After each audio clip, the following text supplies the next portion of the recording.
শুধু মেধা থাকলেই কাউকে মেধাবী বলা যায় না। মেধাবী হলো সেই যার মেধা না থাকা সত্ত্বেও নিজের চেষ্টা দিয়ে নিজেকে সামনের দিকে এগিয়ে নিয়ে যায়। বিসমিল্লাহির রহমানির রহিম। আকিব রাফিদ মাম বলছি। সবাইকে আসসালামু আলাইকুম। আশা করছি যে যেখানে আছেন সুস্থ আছেন, ভালো আছেন। আল্লাহ তাআলার অশেষ রহমতে আমরাও বেশ ভালো আছি আলহামদুলিল্লাহ। সকালবেলাতেই চা বানিয়ে নিচ্ছি। এখানে আগে থেকেই মগে কিছুটা গুঁড়ো দুধ আর চিনি নিয়ে নিয়েছিলাম। এখন চায়ের পানিটা দিয়ে ভালো মতো গুলিয়ে নিচ্ছি। আজকে সকালের নাস্তাটা চা আর রুটি দিয়েই করে নিব, বেশি ঝামেলা আর করলাম না। শীত আসার আগে দিয়েই বেশ কিছু কাজ এক এক করে গুছিয়ে নেওয়ার চেষ্টা করছি। আসলে ছোট বাচ্চা নিয়ে সব কিছু তো একদিন আর করতে পারবো না, এজন্য এক এক করে একটু একটু করে করে নিচ্ছি। বাইরে অনেক রোদ উঠেছে, তো বারান্দাতে যতটুকু রোদ আসছে ততটুকু জায়গাতেই সোফার ফোমগুলো একটু রোদরে দিলাম, কারণ সবগুলো ফোম একসাথে দেওয়া যাবে না, অতটা আর জায়গাতে হবেও না। পরবর্তীতে এক এক করে বাকি ফোমগুলো আমি রোদ্রে দিয়ে নিব আর কি। কিছুদিন আগে আমার মা এসেছিল, তখন কিন্তু সোফার ফোমের সবগুলো কাভারই ধুয়ে দিয়ে গিয়েছিল, যাতে করে আমার কষ্টটা একটু কম হয় আর আমাকে ধোয়াও না লাগে। কিন্তু বাচ্চারা নোংরা করে ফেলেছে অনেকটাই, খাবার লাগিয়ে রেখেছে, তো যে কয়টা একটু বেশি নোংরা হয়েছে সে কয়টাই খুলে নিয়েছি ধোয়ার জন্য। আর সোফার পেছনের অবস্থাটা এরকম হয়ে আছে। আমার বাসাটা যেহেতু নিচতলা, ওয়ালের অনেক জায়গায় কিন্তু নষ্ট হয়ে গিয়েছে, মানে রং খুলে খুলে পড়ে আর কি। তো এগুলো পরিষ্কার করি, আবারও পরে, এতে করে একটু বেশি নোংরা হয়। আর আমার বাচ্চারা তো আছে, তার মধ্যে ওরা খাবার ফেলে, খেলনা ফেলে, কাগজের টুকরো ফেলে, আবার কিছু কিছু ময়লা ফ্যানের বাতাসে উড়ে এসে নিচের দিকে জমা হয়ে থাকে। তো এগুলো আমি 1 মাস 1.5 মাস পর পর পরিষ্কার করি। তো ভাবলাম যে এক এক করে এগুলো পরিষ্কার করে নিই, না হলে কিন্তু বেশি আরও জমে যাবে। তো এই যে কার্পেট থেকে কিন্তু পুরো ময়লাগুলো আমি ভালো করে ঝাড়ু দিয়ে বের করে নিচ্ছি। আর এই কার্পেটটা কিন্তু গতবার শীতে পাড়া হয়েছিল না মেঝেতে। আমার ছোট ছেলেটা রফিদ হওয়ার পরেই কিন্তু কার্পেটটা বিছানো হয়েছে, কারণ শীতের সময় মেঝে থেকে কিন্তু প্রচুর পরিমাণে শীত লাগে। মেঝেতে অনেক সময় ছোট বাচ্চা শুয়ে থাকে, বসে থাকে, ওর যাতে করে একটু ঠান্ডা কম লাগে এজন্যই কার্পেটটা বিছানো হয়েছিল। তখন থেকে কিন্তু আর ওঠানো হয়নি। তো এই যে কার্পেটটা পরিষ্কার করে নেওয়ার পরে আমি সোফার কিছু কিছু জায়গা পরিষ্কার করে নিচ্ছি, যেহেতু ফোমগুলো উঠিয়ে নিয়েছি। ধুলো, বালি, মাকড়সার জাল সব কিছুতেই কিন্তু ভরে আছে, এক এক করে পরিষ্কার করে নিচ্ছি। আর এই লাঠিটা কিন্তু বেশ কাজের, যে জায়গাগুলিতে আমার হাত যায় না লাঠিটা দিয়ে কিন্তু খুব সহজেই সুন্দরভাবে পরিষ্কার করে নেওয়া যায়। সোফাগুলি পরিষ্কার করে নেওয়ার পরে এখন আমি আমার ডিপ ফ্রিজটা পরিষ্কার করে নিচ্ছি। আগে থেকেই সব জিনিসপত্র বের করে রেখেছিলাম, আর এখন এই যে এই সাইডটা পরিষ্কার করে নিচ্ছি। অনেকটাই ময়লা হয়ে আছে আর অনেক কিন্তু মানে বরফ জমে গিয়েছে। দেখা যায় এত পরিমাণ বরফ জমে যে পরবর্তীতে কিন্তু মানে জিনিসপত্র ঠিক মতো রাখা যায় না। তো এই বরফগুলো বের করতে আমার এতটাই কষ্ট হয়েছিল যা বলে বোঝাতে পারবো না। পুরো হাত কিন্তু ঠান্ডাতে জমে যাচ্ছিল আর কি। তারপরেও অনেক কষ্ট করে আমি বরফগুলো বের করে নিয়েছি। আর এক এক করে সবগুলো বরফ বের করতে অনেকটা সময় লেগে গিয়েছিল আমার। ছোট ছেলেটা ঘুমিয়ে থাকা অবস্থাতেই এই কাজগুলো করছিলাম। ও ঘুম থেকে উঠে গেলে কিংবা জেগে থাকলে কখনোই এই কাজগুলো করা সম্ভব না। সবগুলো বরফ বের করার পরে পুরো ফ্রিজটাই কিন্তু একটা শুকনো পরিষ্কার কাপড় দিয়ে আমি মুছে নিয়েছিলাম। তারপরেও আমার কাছে কেন জানি মনে হয় কাপড় দিয়ে পরিষ্কার করার পরেও সেরকমভাবে পরিষ্কার হয় না, একটু একটু ময়লা থেকে যায় আর কি। এজন্য পুরো ফ্রিজটাই কিন্তু আমি টিস্যু দিয়ে মুছে নিয়েছিলাম। আর টিস্যু দিয়ে মুছে নিলে কিন্তু খুব সুন্দর পরিষ্কার হয়ে যায়, আর পুরো ফ্রিজটাও কিন্তু একেবারে শুকনা থাকে, মানে কোনো ভেজা ভেজা ভাব থাকে না আর কি।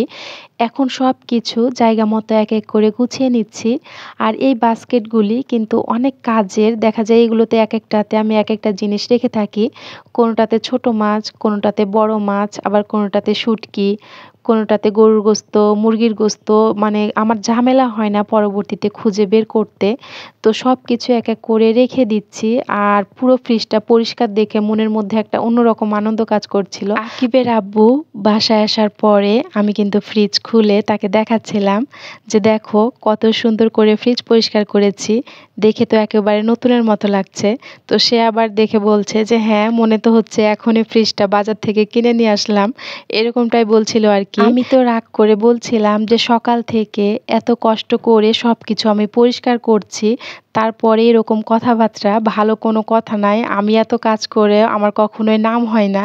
তো সে আবার বলছে কিভাবে নাম করব আমি সেটাই তো বুঝতে পারছি না, মনে হচ্ছে বাজার থেকে একটা মাইক কিনে নিয়ে আসতে হবে আর মাইকে জোরে জোরে নাম বলতে হবে, তাহলে মনে হয় নাম করা হবে, এরকমটাই বলছিল আর কি। তো যাই হোক, আমি কার্পেটটা খুব ভালো মতো পরিষ্কার করে নিয়েছিলাম, যেহেতু অনেক ধুলো ময়লা ঝাড়ু দিয়েছি, একটু ধুলো ধুলো ভাব ছিল, এজন্য ভেজা তোয়ালে দিয়ে খুব ভালো মতো পরিষ্কার করে নিয়েছিলাম। তারপরে এই যে গোসলের সময় সমস্ত কাপড় চোপড় যেগুলো ভিজিয়ে রেখেছিলাম সেগুলো সব ধুয়ে নিয়েছি।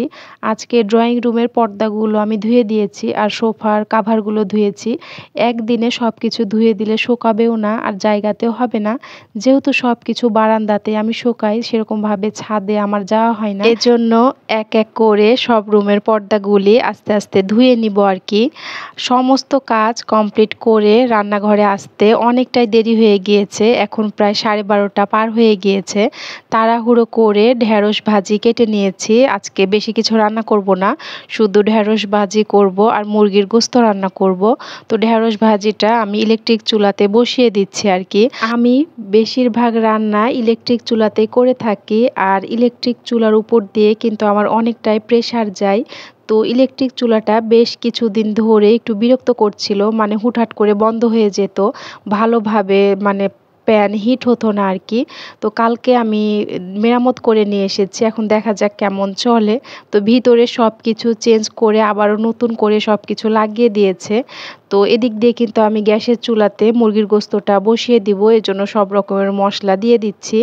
আর রাইস কুকারে কিন্তু ভাতটাও বসিয়ে দিয়েছি। এ রান্নার ফাঁকে ফাঁকে কিন্তু আরও অনেক কাজই আছে, বাচ্চাদেরকে গোসল করাতে হবে, ওদেরকে আবার খাওয়ার দাওয়ার করাইতে হয়। দেখা যায় যে অনেকটা চাপের মধ্যে পড়ে যায় এক্সট্রা কোনো কাজ করতে গেলে, পরিষ্কারের কাজগুলো করতে গেলে। আবার পরিষ্কার না করলেও হয় না, আজকাল করে কিন্তু দেরিও হয়ে যায়। তো সমস্ত কাজ কমপ্লিট করার পরে অনেকটাই কিন্তু হালকা লাগছিল মনের মধ্যে, যে যাই হোক কষ্ট হলেও কিন্তু কাজগুলো যে কমপ্লিট করতে পেরেছি, এজন্য খুবই ভালো লাগছিল। এরই মধ্যে ঢেঁড়স ভাজিটা আমার হয়ে গিয়েছে আর সেটাকেও নামিয়ে নিচ্ছি। ঢেঁড়স ভাজি, ঢেঁড়স রান্না, এই সবজিটা কিন্তু আকিবের আব্বুর খুবই পছন্দের। আর মুরগির গোস্তটাও হয়ে গিয়েছে, কিছুটা ভেজে রাখা ধনিয়া জিরার গুঁড়া উপর দিয়ে ছিটিয়ে দিলাম। প্রচণ্ড পরিমাণে ক্ষুধা লেগেছে, এজন্য কড়াই ধরেই টেবিলে নিয়ে চলে এসেছি। সকাল থেকে অনেক কাজই করেছি, তার মধ্যে হালকা পাতলা কিছু খেয়েছিলাম। আকিবের আব্বু কিন্তু বাসাতে চলে এসেছে, ও খেয়ে ছোট ছেলেটাকে নিয়ে আছে, আর এখন আমার আর আকিবের খাওয়াটাই বাকি আছে। তো আমরা মা ছেলে মিলে খেয়ে নিচ্ছি। আসলে কাজের মধ্যে যখন থাকি তখন কিভাবে যে সময় চলে যায় সেটা কিন্তু বুঝতেই পারি না। আর কাজ যখন করি তখন মনে হয় কাজ করতেই থাকি, বাসার সমস্ত কাজ একদিনেই শেষ করে ফেলি, কিন্তু সেটা তো আর সম্ভব না। তো যাই হোক, খাওয়া দাওয়াটা আমাদের হয়ে গিয়েছে আর টেবিলটা পরিষ্কার করে নিলাম, অবশিষ্ট খাবারটুকু রেখে দিয়েছি। আর রান্নাঘরটাও কিন্তু পরিষ্কার করা হয়ে গিয়েছে। খাওয়া দাওয়ার পরে যা থালা বাসন জমেছিল সব কিছু ধুয়ে নিয়েছি। আর আকিবের আব্বু বাসাতে আসার সময় বেশ কিছু সবজি নিয়ে এসেছে, তো ভাবলাম যে সেগুলো বের করে রাখি। সবজিগুলো বের করে এখন শসা আর লেবুগুলো ধুয়ে নিচ্ছি। এগুলো ধুয়ে রেখে দিলে পানিটা শুকিয়ে যাওয়ার পরে ফ্রিজে রেখে দিব আর কি। আকিবের আব্বু কিন্তু দুপুরের খাওয়ার আগেই বাসাতে চলে এসেছিল, তো বেশ কিছু শসা লেবু দুপুরের খাওয়ার জন্য আমি প্লেটে কেটে রেখেছিলাম। তো টেবিলে খাবার দিতে গিয়ে আমি ওখানে বসে দুপুরের খাবারটা খেয়ে নিয়েছি, রান্নাঘরে আর আসা হয়নি।